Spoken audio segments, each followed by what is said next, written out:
साथियों, इस वक्त मैं बलिया जिला और मऊ जिला के एक बहुत ही शानदार रोड पे खड़ा हूँ। कहा जाए तो अगर इधर देखा जाए तो इधर हटिएगा आप, एक ये पुल दिख रही है और इसके इधर अगर जाएंगे तो ये मऊ जिला का रोड पड़ता है। और देखिए ये यहाँ पे एक पुल ये दिख रही है, ये बलिया जिला की पुल है। कहीं ना कहीं ये मऊ जिला और बलिया जिला का बॉर्डर का ये एक सड़क है। इसके इधर मऊ जिला पड़ता है, इसके इधर बलिया जिला पड़ता है। इधर रफड़ा विधानसभा है तो इधर मऊ विधानसभा है। यहाँ के विधायक अगर कहें तो मुख्तार अंसारी के बेटे जो अब्बास अंसारी हैं, अभी बहुत दिनों से जेल में थे, अभी 2-4-5 दिन पहले जेल से छूटकर बाहर आए हैं, वहाँ के विधायक वो हैं। और यहाँ के विधायक आ जाता है विकास पुरुष, बलिया के विकास पुरुष, पूर्वांचल के विकास पुरुष, बहुजन समाज पार्टी के एकलौते विधायक उमाशंकर सिंह जी का ये विधानसभा क्षेत्र पड़ता है। यहाँ के विधायक वो हैं।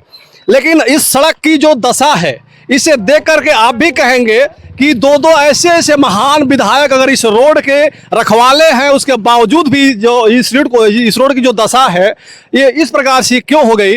उमाशंकर सिंह जी को विकास पुरुष माना जाता है और रोड के मायने में उनसे बढ़िया रोड बनाने वाला हमको लगता है पूरे पूर्वांचल का, पूरे प्रदेश में कोई नहीं है। लेकिन उसके बावजूद भी जो रोड का दशा है देख सकते हैं आप लोग।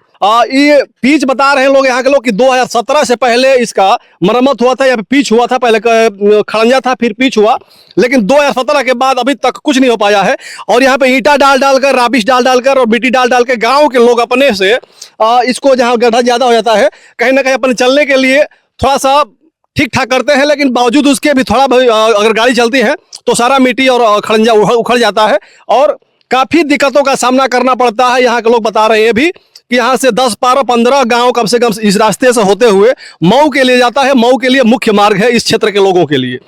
अब मऊ के लिए मुख्य मार्ग तो समझ सकते हैं कि अगर किसी की तबीयत खराब हो, किसी महिला की डिलीवरी होना हो और इस रास्ते से अगर चली जाए तो क्या स्थिति होगी, क्या दशा होगी उसकी।